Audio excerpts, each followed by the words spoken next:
Well, hello there guys, welcome back to End All Wars.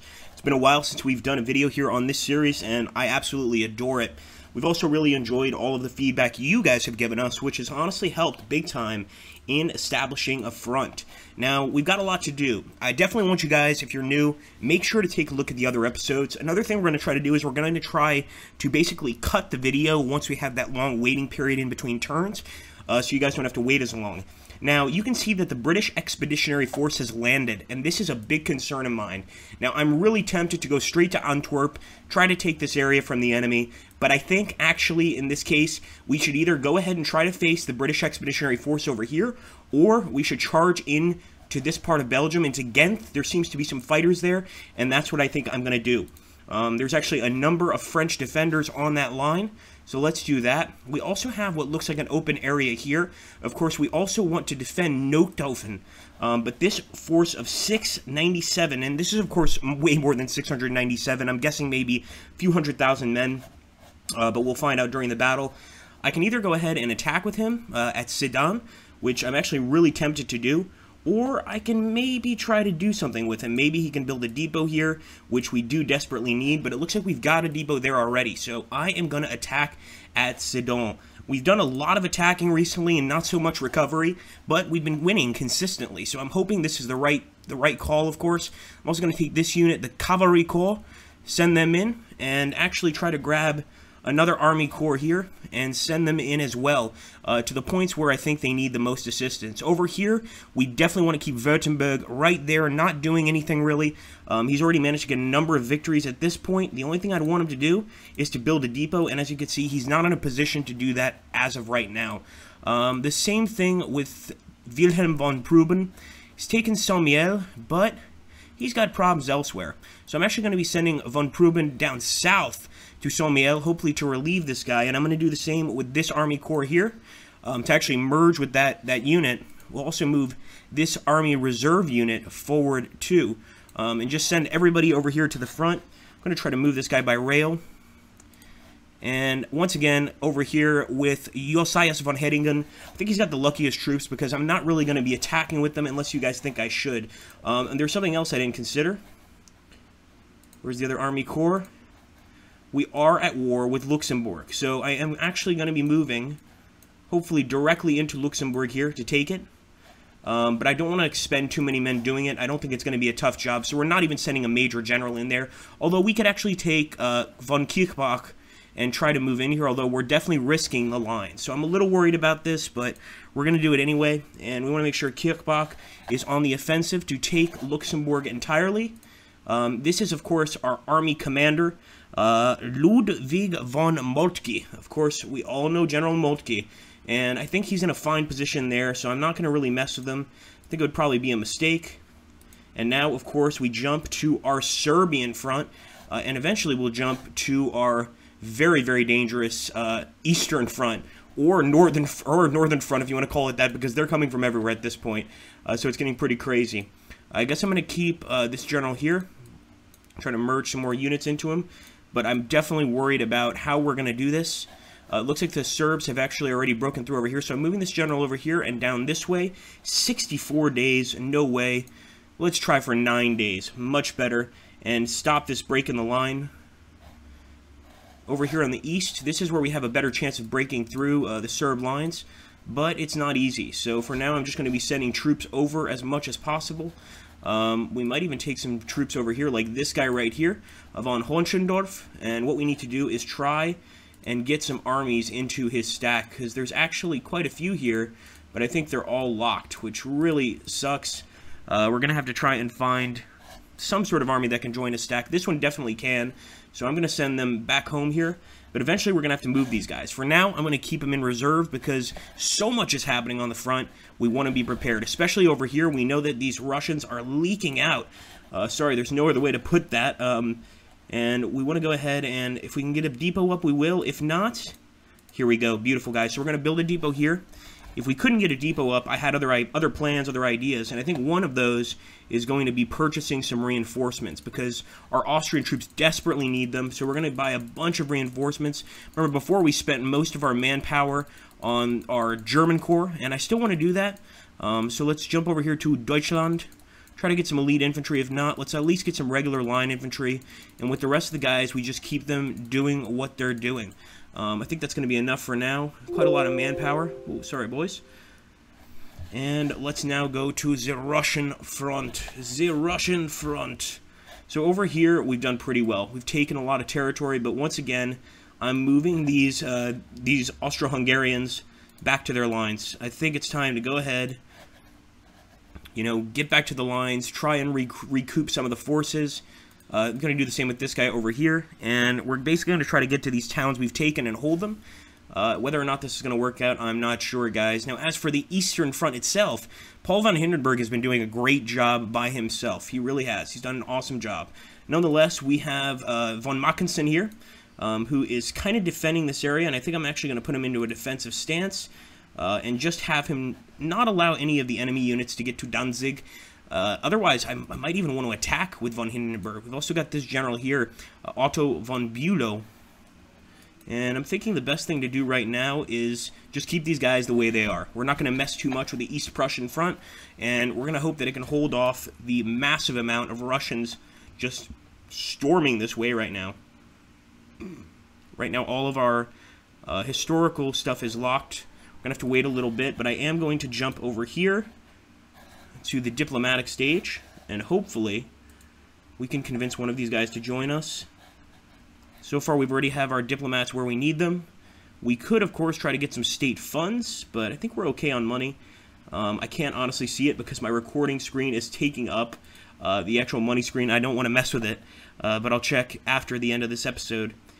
And concessions, no, we don't want to worry about concessions, but we could start a munitions factory, and we probably do need to start a munitions factory considering the fact that, well, we've got a hell of a lot of men here that are going to need some munitions, some ammunition, etc., bombs, whatever that may be. So I want to wait a little bit until I know exactly where I want to drop this baby, but this is definitely something we need to consider.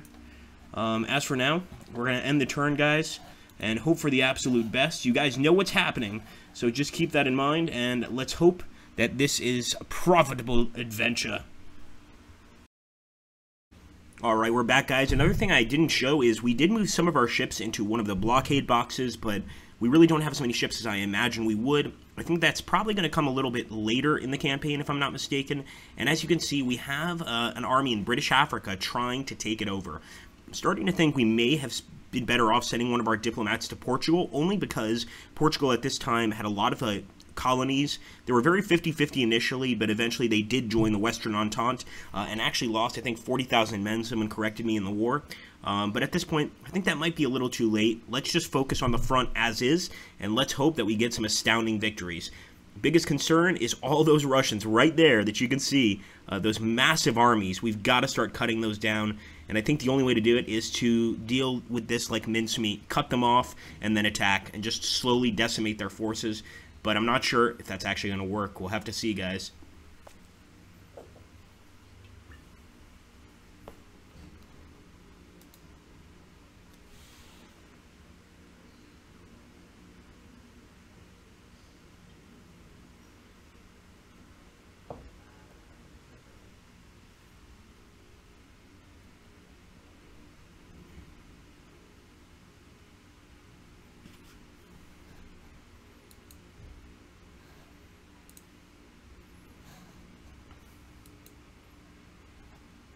There we go. I hate when that occurs.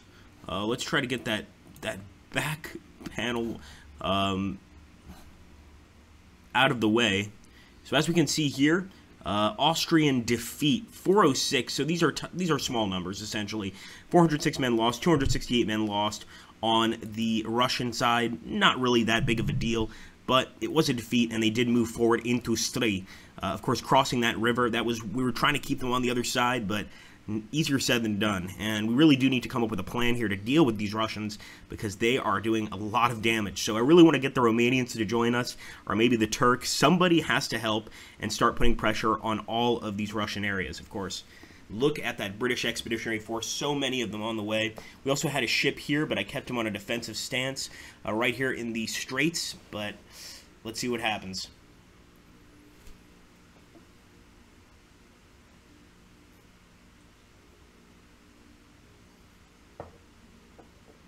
Can't believe we still have not completely taken Belgium. Was really hoping at this point it would be without a doubt under our control, but sure enough, the enemy's still holding out. They might have even sent part of their British Expeditionary Force to stop our general. I hope we get a really, really aggressive battle here, because we want to show these guys that we are the rulers of Europe, not the damn Englishmen. But it will be tough to show them this. Here we go, guys. Battle.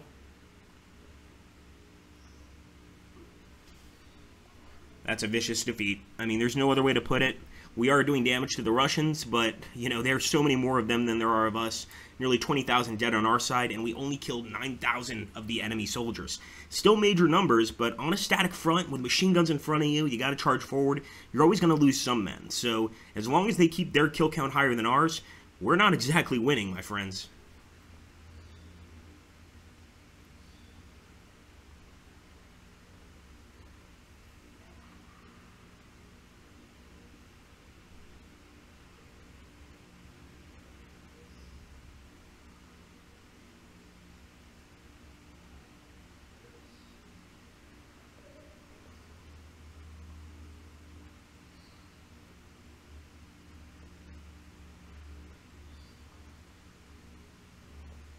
Come on, men, damn it, take this areas. Okay, so as you can see, we've definitely reached Bruges, the Bruges region in Belgium. There is a British Expeditionary Force there, so we should meet them in combat, but they might be a tile away or two. It looks like they're right on my tile, but they just arrived there. Let's hope it turns into a battle, because we've got to make sure that the Brits don't become a huge threat. We're doing fairly well against the French. If we can keep that up, that's going to be very good. Come on, Mena.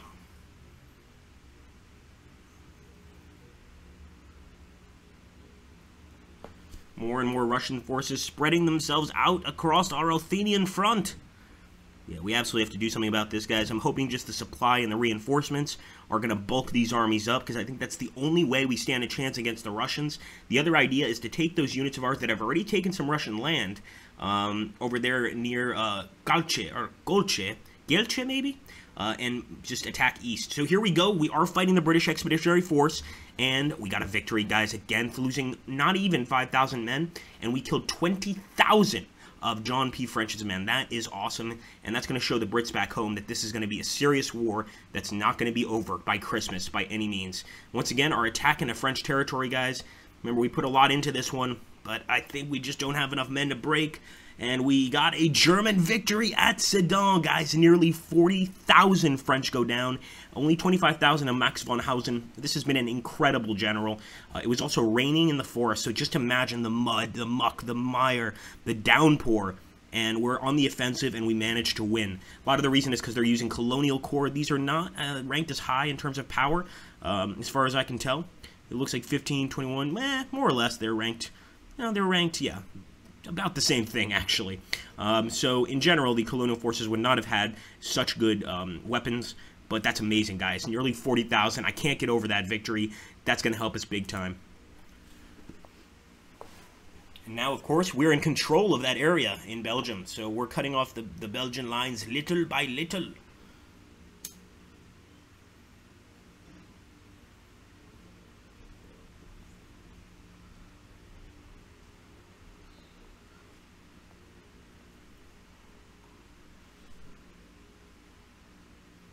I'm actually hoping for no wars here on the Austrian front, or no battles. Just let them do what they want to do, take the land they want. We're eventually going to come here and do something about it, but for now, we don't have any easy answers, guys.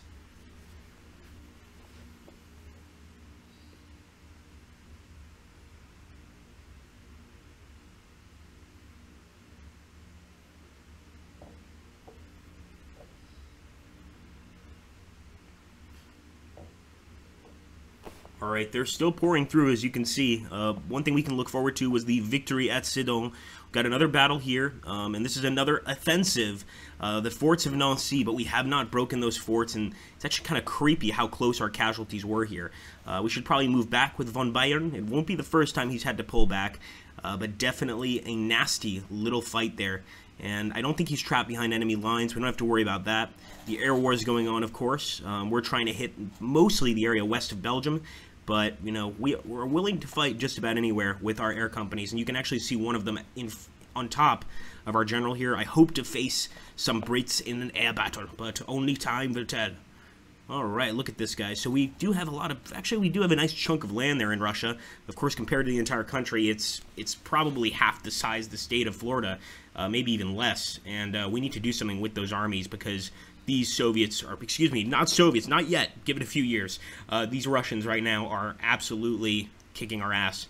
We need to absolutely maybe even take one of these German armies and send them to the Russian front. There we go. You see how the Germans deal with the Russians? Of course, they did kill almost 9,000 of our men, about 8,000, but that's still a nasty little fight there, and it's in the moors.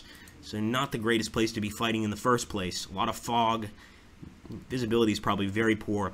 I hope we've also managed to take Luxembourg City. We'll have to see.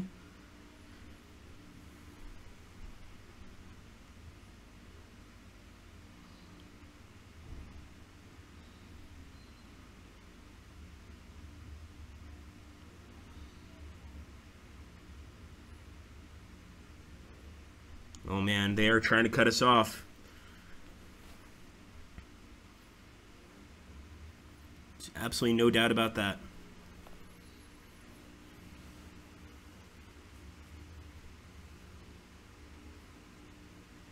Alright guys, there we go. So it is a new turn, and it looks like our Austrian armies, they've beefed up a little, but these guys just arrived here.